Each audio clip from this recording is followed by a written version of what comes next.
नमस्कार, आदाब, सत श्री अकाल। आज के इस विशेष कार्यक्रम में एक ऐसा विषय जो भारतीय बाजार में हाहाकार मचाने जा रहा है। हमारे इस कार्यक्रम में मेहमान है डॉक्टर जाकिर हुसैन, जो मिडिल ईस्ट मामलों के विशेषज्ञ हैं। स्वागत है डॉक्टर साहब आपका। धन्यवाद। लाल सागर, हिंद महासागर और भूमध्य सागर के बीच एक ऐसा जलमार्ग है जिससे दुनिया का 40% व्यापार होता है। आयात निर्यात के लिए दुनिया का सबसे महत्वपूर्ण जलमार्ग पर यदि गोले बरसते हैं तो यह भारत समेत पूरी दुनिया के व्यापार को प्रभावित कर सकता है। लाल सागर के मार्ग में यमन भी आता है, जहां हूती विद्रोहियों का बोलबाला है। हूती विद्रोही यमन में उत्तरी इलाके के शिया मुसलमान हैं। उत्तरी यमन और राजधानी सना पर भी हूती गुट का कब्जा है। इन विद्रोहियों को ईरान समर्थन देता है। हूती विद्रोहियों ने अक्टूबर में हमास से इजरायल की जंग शुरू होने के बाद से ही लाल सागर में सामान निर्यात करने वाले जहाज़ों पर हमले तेज कर दिए हैं। हूती खासतौर पर 20 नॉटिकल माइल चौड़े चैनल बाब अल मंदाब जलडमरू मध्य से गुजरने वाले विदेशी मालवाहक जहाज़ों पर हमला कर रहे हैं, जो अरब सागर और यमन और अफ्रीका की ओर से एरिट्रिया और जिबूटी को बांटता है। इस खतरे को भांपते हुए दुनिया भर की बड़ी बड़ी शिपिंग कंपनियों ने अपने जहाज इस रास्ते से भेजना बंद कर दिए हैं। ऐसे में या तो कुछ जहाज रुके हुए हैं, तो वहीं ज़्यादातर को दूसरे लंबे रास्तों के जरिए उनके देश भेजा जा रहा है। दरअसल ये सारे जहाजी माल केप ऑफ गुड्स से लाया जा रहा है, जो काफ़ी लंबा और घुमावदार है। ऐसे में भारतीय मालवाहक जहाज़ों को 10 दिन ज़्यादा सफ़र करना पड़ रहा है। इससे एक तो माल उपभोक्ताओं तक पहुंचने में देरी हो रही है, और दूसरा शिपिंग रेट का बढ़ना शुरू हो गया है। अभी से 4 से 6% की वृद्धि माल ढुलाई में देखी गई है। इसका सीधा असर भारतीय बाजारों और खरीदारों की जेब पर पड़ना तय मानिए। अनुमान है कि भारतीय सामान का भाड़ा लगभग 25 से 30% तक बढ़ जाता है। आप क्या जानकारी देना चाहेंगे डॉक्टर साहब? देखिए, आपने जितनी बातें कही ये बिल्कुल सही बातें हैं, और इसका अगर लंबा असर हुआ तो हमारी अर्थव्यवस्था पे काफी असर पड़ेगा, क्योंकि हमारा जो $200 बिलियन का ट्रेड जो है इस मार्ग से जाता है यूरोपियन मार्केट में, और फिर तेल भी उधर से आता है जी। और इसकी वजह से एक फूड क्राइसिस भी आ सकती है, और जो हमारी इकोनॉमी पे एक बुरा असर डालेगी। और खासकर हमने जो अपना trade is the engine of growth वाली जो पॉलिसी बनाई है, 2030 तक जो है हम 1 ट्रिलियन जो है मर्चेंडाइज एक्सपोर्ट करेंगे, और मेन मार्केट हमारी यूरोपियन मार्केट्स है, यूएस मार्केट है, गल्फ मार्केट है। ये इस पे जो है बिल्कुल हम सप्लाई नहीं कर पाएंगे। अगर करेंगे भी तो 4000 नॉटिकल माइल से होकर जाना पड़ेगा केप ऑफ गुड होप, जिसमें 1 मिलियन एक वेसल पे $1 मिलियन का खर्च बढ़ जाएगा। तो कॉस्ट ऑफ प्रोडक्शन में ऐड हो, लॉजिस्टिक कॉस्ट जब बढ़ेगी तो इसका इम्पैक्ट जो है हमारे ट्रेड कॉम्पिटिटिवनेस में पड़ेगा, और वो सारी चीजें भी जो है, जैसे 10 रोज से ज्यादा जो है टाइम भी लग जाएगा, तो जो फ्रेश चीजें हम पहुंचाना चाहते हैं वो भी खराब हो जाएंगी, और ओवरऑल जो है हमारे स्टॉक मार्केट में इसका असर पड़ेगा, बेरोजगारी पे असर पड़ेगा, एनर्जी शॉर्टेज पे पड़ेगा। तो हमारा जो ओवरऑल जो है लॉजिस्टिक सर्विसेज डिसरप्ट होगी, तो इसका इम्पैक्ट पूरी तरीके से हमारी आम लाइफ पे, आम जनता की लाइफ पर भी पड़ेगा। इंपोर्टेड इन्फ्लेशन जिसे कहते हैं, इलेक्ट्रॉनिक सामान भी हमारा वहां से आता है, तो इंपोर्टेड इन्फ्लेशन होंगे। अगर तेल बढ़ता है तो डीजल का दाम बढ़ेगा, फिर एग्रीकल्चर का दाम बढ़ेगा, फिर फूड क्राइसिस आएगी, हमारी फूड अवेलेबिलिटी खत्म हो जाएगी। रही केप ऑफ गुड होप जो है वो अफ्रीका के एकदम नीचे से होके जाता है, जंजीबार से होके जाता है, ईस्ट अफ्रीकन कोस्ट से होके जाता है, जहां खुद अपना एक इनसिक्योरिटी की पूरी सिचुएशन है। वो पूरे गरीब मुल्क है, ईस्टर्न कोस्ट अफ्रीका का पूरे गरीब मुल्क है वो, हाँ अफ्रीका का। और शायद वो हमारे ये जो शिप जा रही हैं, बड़ी बड़ी शिप्स ने, कम से कम 100 से ज्यादा शिपों ने अपने रास्ते को मोड़ा है, तो वहां पर एक पायरेसी जैसी सिचुएशन आ सकती है। एक अब आप ये समझिए कि एक छोटा, बहुत ही छोटा सा मुल्क सोमालिया के लोगों ने ये फैसला किया हमको कोई शिप यहीं जाने देना है और उसको लूटना है, तो क्या हालात हो गए थे दुनिया में।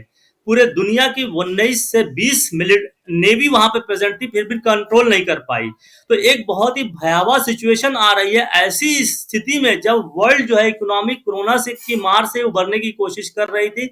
और दूसरी तरफ हम ये देख रहे हैं कि इसमें एक इंटरनेशनल पहलू भी आ रहा है कि यूरोप इसका सबसे बड़ा भुक्तभोगी होगा, क्योंकि उधर से जो है रशिया की जो है ऑयल सप्लाई, गैस सप्लाई खत्म हो गई है इस जाड़े के मौसम में, और यूरोपियन कंट्रीज ने जो है इधर से जो है तेल सप्लाई, गैस सप्लाई लेना शुरू कर दिया था। अगर ये लॉजिस्टिक चेन जो है कम हो जाता है तो यूरोप इसका सबसे बड़ा मार उसके पड़े हुई है, और यूरोप को शायद जो है इस स्थिति में यूक्रेन को भूल ही जाना पड़ेगा, जो कि ऑलरेडी भूला जा चुका है।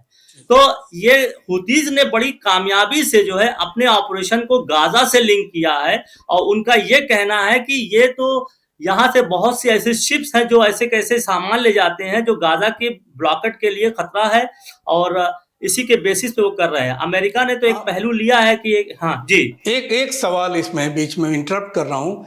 इजराइल के धुर विरोधी हैं हुती, ये भी माना जा रहा है। ईरान सारे उस रणनीति को तय करने वाला था, वहाँ पर उनको पुश किया एक तरह से हुती को, और उसे हुती ने हमास को समर्थन दिया। अब हुती विद्रोहियों का कहना है कि गाजा में चूंकि फिलिस्तीनी चरमपंथियों पर इजरायली सेना की कार्रवाई हुई और हम उसके विरोध में हम ये हमले कर रहे हैं। अब बीच में प्रधानमंत्री नरेंद्र मोदी ने इजराइल के पीएम से संवाद किया, इस इशू पर बातचीत की। क्या भारत को ईरान से बातचीत करने की जरूरत नहीं थी? ईरान चूंकि उसके पास रिमोट कंट्रोल है हुती का, तो इस समय चूंकि डिप्लोमेसी है और आपको चौतरफा अपना बचाव करना है, भारत को करना है, तो इस समय इसकी ज़रूरत नहीं महसूस की गई। भारतीय विदेश मंत्रालय ये नहीं सोच पाया कि हमें ईरान से ही बात करनी चाहिए इस इशू को लेके?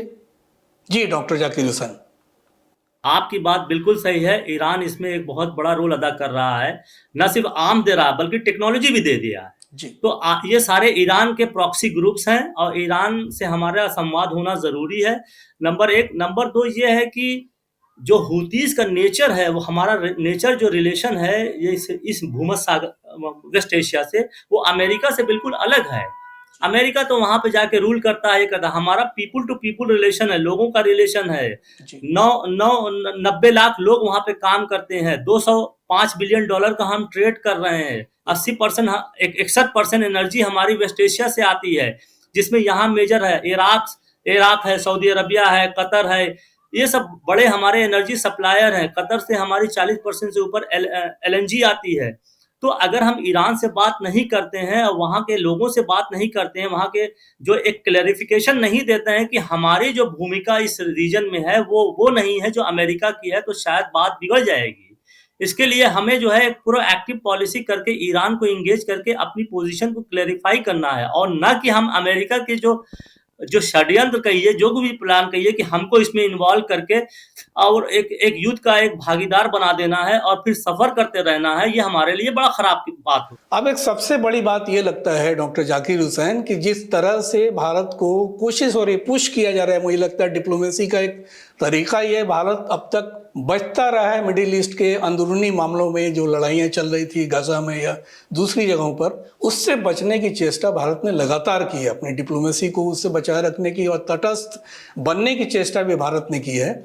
लेकिन जिस तरह से ये लाल सागर में जो कुछ डेवलपमेंट हुआ है अभी हाल फिलहाल, उसमें लग रहा है कि भारत को कहीं ना कहीं से लपेटने की चेष्टा हो रही है। अब कौन लोग इसके पीछे हैं वो बेहतर समझाने की ज़रूरत है। आप क्या सोचते हैं डॉक्टर जाकिर हुसैन? बिल्कुल, ये एकदम बिल्कुल साफ है। ये अभी से नहीं है बल्कि इराक वार से ये बात चल रही है किस तरीके से भारत को हम इसमें इन्वॉल्व करें। वो सेना की भेजने की बात कर रहे थे इराक वार के ज़माने में, फिर जो है रिफ्यूलिंग ऑफ क्राफ्ट के बारे में कर रहे थे। इसी तरीके से अफ़गानिस्तान में हमको जो है सेना के लिए प्रेशर डाल रहे थे कि अफ़गानिस्तान में आए। तो अब हमारे लिए एक बड़ा मसला ये है कि हमारा जो सारा ट्रेड है वो 90% जो है समुद्र रास्ते से जाता है, जो कि दो रास्ते में बहुत बड़ी, एक तो इंडो पैसिफिक की तरफ जाता है, दूसरा जो है लाल सागर से होकर जाता है। इंडो पैसिफिक में अपने यूएसए ने प्रॉब्लम क्रिएट कर रखी है, यहाँ भी प्रॉब्लम क्रिएट कर रखी है। तो सप्लाई लॉजिस्टिक चेन जो ये डिस्टर्ब होगा तो हम कहाँ किस मार्केट में अपना बाजार में सामान देंगे और क्या चीजें वहां से मंगाएंगे। हम तो एक बहुत ही कैश 22 सिचुएशन में पड़ गए हैं। हम लड़ाई में पार्ट नहीं ले सकते हैं। हमारी इकोनॉमी उस तरीके की नहीं है कि, ना हमारी जो है फॉरेन पॉलिसी उस तरीके की है कि किसी के ऊपर जाके जबरदस्ती जो है हम डोमिनेशन करें। हम तो एक पीपुल टू पीपुल और नॉन वायलेंट कंट्री की तरह से एक हमने कहा ना कि वेस्ट एशियन कंट्रीज जो है हमारी जो है ना मैरीटाइम नेबरहुड्स है, और उनको हम अपनी इकोनॉमिक ग्रोथ का फ्रूट शेयर करेंगे। तो ये अभी जो है एक बात और मैं तो कहना चाहता हूँ कि जिस तरीके से जो है हमास को लेजिटिमेसी मिल रही है, हिजबुल्लाह को लेजिटिमेसी मिल रही है पब्लिक अरब कंट्रीज में, उसी तरीके से हुतीज का भी जो है ग्राफ बढ़ गया। मुझे लगता है ये सारी लड़ाई के पीछे हिजबुल्लाह, हमास, इनके बाद हुती पूरी दुनिया में ये दर्ज कराना चाहता है कि वो भी एक ग्रुप है, वो भी एक मिलिटेंट ग्रुप है और उसे भी यमन में चाहिए सत्ता। हालांकि हैं वो लोग सत्ता को कंट्रोल कर रहे हैं। एक और जो सबसे चिंता वाली बात है वो ये है डॉक्टर जाकिर हुसैन कि भारत का जितना ट्रेड है उसमें 95% 95% व्यापार हमारा समुद्री मार्ग के जरिए होता है। आपने एक बड़ी अच्छी बात कही कि हमारे नेबरहुड जो हैं ये सी नेबरहुड हैं जितने मिडिल ईस्ट के देश। अब प्रॉब्लम क्या है यहाँ पर कि भारत में एशियाई, अफ्रीकी और यूरोपीय देशों से जो सामान आयात होता है वो लाल सागर के जरिए ही होता है। इसके अलावा भारत इस रास्ते से मुख्य रूप से पेट्रोलियम पदार्थ, दालें और मशीनी उपकरण का आयात करता है रादर। तो ये जो चीज़ें हैं और निर्यात में बहुत सारे आइटम्स हैं जो यूरोप और मिडिल ईस्ट के देशों में भी जाते हैं। तो ये कैसे इसका रास्ता निकलेगा, इस बहुत तेज़ रफ्तार की डिप्लोमेसी की ज़रूरत है। आपको क्या लगता है क्या क्या होना चाहिए इस समय, जो हम आखिरी मुकाम पे पहुंच रहे हैं अपने डिस्कशन के, तो मैं जानना चाहता हूँ। एक बहुत ही प्रोएक्टिव, जैसे आपने कहा ना, बहुत ही प्रोएक्टिव डिप्लोमेसी की जरूरत है। हमको सभी को एंगेज करके अपनी पोजीशन को क्लेरिफाई करना, नंबर एक। नंबर दो, सेकंड ये भी हमको रखना है कि हम एक कमजोर कंट्री नहीं है। डिटरेंस एंड डिप्लोमेसी दोनों साथ ही साथ चलना है। डिप्लोमेसी में हम ओमान को एंगेज कर सकते हैं जिसका रिलेशन हुतीज और उसमें बहुत अच्छा है, एक निगोशिएटिंग कंट्री रहा है। ईरान का हमको उसमें इन्वॉल्व करना है, लेकिन मसला ये है कि सऊदी अरब और इजिप्ट इसमें पार्टिसिपेट नहीं किए हैं, वो अपने को न्यूट्रल रखे हैं। और भी कंट्रीज जैसे यूएई है, उसमें यूएई के साथ यूएई को भी हम नहीं कर सकते क्योंकि is part of US coalition. अब तो हमको बहुत ही पीपल टू पीपल रिलेशन है, लीडर्स को इंगेज करना है, अपने नेवी का स्टेटमेंट आना बहुत जरूरी है, इसमें डिले नहीं होना चाहिए। अभी तो यही कंफ्यूजन बना हुआ है कि बहुत से न्यूज कह रहे हैं कि हमारे उस पर अटैक ही नहीं हुआ है, ये अमेरिका के जो है वहां का मिडिल ईस्ट कमांड ने जबरदस्ती उसको अनाउंस कर दिया है। तो ये सारी कंफ्यूजन क्लियर करना है और ये कहना है कि जैसे हुतीज का एक क्लेम है कि बहुत से शिप्स जो हैं, यूरोपियन शिप्स जो हैं, वो आर्म्स एम्यूनिशन जो है लेके जा रहे हैं इजराइल को देने के लिए। तो हम इसमें इन्वॉल्व नहीं है। हमको क्लेरिफाई ये करना है कि नहीं, हम तो भाई हमारा रिलेशन जो है 5000 साल पुराना आपसे है और हम इसमें इन्वॉल्व नहीं होना। हमारा नेचर ऑफ रिलेशन जो आपसे है वो अमेरिकन और यूरोपियन से जैसा नहीं है, हमारा नेचर बिल्कुल डिफरेंट है रिलेशन का। तो ये बहुत ही टाइम फ्रेम के अंदर बहुत ही एक्टिव पॉलिसी जो है एमईए उसको फॉलो करे। और उसमें मतलब और भी बड़े बड़े लोग जो है, प्राइम मिनिस्टर है, फॉरेन मिनिस्टर है, इनको जो है अपने स्टेटमेंट्स जो है देने चाहिए ताकि प्रॉब्लम को सॉल्व किया जाए through negotiation and diplomacy then war, what America wants. America की तो ये कोशिश होती है ज्यादा से ज्यादा कंट्रीज को अपने साथ मिला के फिर जो है इन्वॉल्व करना है। और जैसे कि अपन देखते हैं, जैसे हमने देखा कि ऑस्ट्रेलिया पीछे हट गया, बहुत सी कंट्रीज पीछे हट गई हैं। 20 कंट्री का नाम लिया जा रहा है उस कोलेशन में, सिर्फ 10 ही ने अपना नाम दिया, बकिया 10 का नाम एनॉनिमस है, कौन कंट्री है कोई नहीं जानता है। तो ये एक बहुत ही प्रीएम्प्टिव कहिए कि प्री मेच्योर पॉलिसी हो गई कि अगर हम इस पे जम करके कोई, और साथ ही साथ जो है आप जैसे चैनल के मेच्योर चैनल्स की भी जरूरत है कि वो राइट पॉलिसी जो है पब्लिक में कन्वे करें, क्योंकि हमारा मिडिल ईस्ट से अगर झगड़ा होता है तो बड़ा नुकसान होगा। क्योंकि 90 लाख लोग जो है $40 बिलियन रिमिटेंसेस भेजते हैं, जो कम से कम जो है 100 मिलियन 1 करोड़ से 2 करोड़ फैमिलीज उस पर सर्वाइव करती हैं। 1% जो है हमारी जीडीपी का कंट्रीब्यूशन हो रहा है। हमारा रिमिटेंसेस जो है $125 बिलियन हुआ है, जिसमें गल्फ का बहुत बड़ा रोल है क्योंकि ऑयल से उनकी इकोनॉमी रिवाइव हुई है। हमारा ट्रेड जो बहुत इंपॉर्टेंट है क्योंकि वो बहुत ही रिच मार्केट है, ब्रांडेड मार्केट है, वहां पे हमें रिटर्न बहुत होता है। और खासकर जो है इस कोरोना में हमने देखा कि और जगह से हमारा ट्रेड कम हुआ, लेकिन मिडिल ईस्ट का जो है बढ़ा है 19 से 21%। उसका रीजन क्या है कि ये प्रॉक्सिमेट है, प्लस हमारे उनके रिलेशन में कोई दरार नहीं है, लॉजिस्टिक लोकल लेवल पे लॉजिस्टिक चेन्स डेवलप हो रहे हैं। तो अमेरिका तो चाहते ही है कि अगर हमारा रिलेशन खराब हो रहा है तो सारी कंट्री का रिलेशन खराब हो, और साथ ही साथ जो है हम इन्वेस्टमेंट की तरफ जो है जा रहे हैं। उनके जो है सॉवरेन वेल्थ फंड का बहुत बड़ा पैसा जो है हम इन्वाइट करना चाहते हैं अपने इंफ्रास्ट्रक्चर।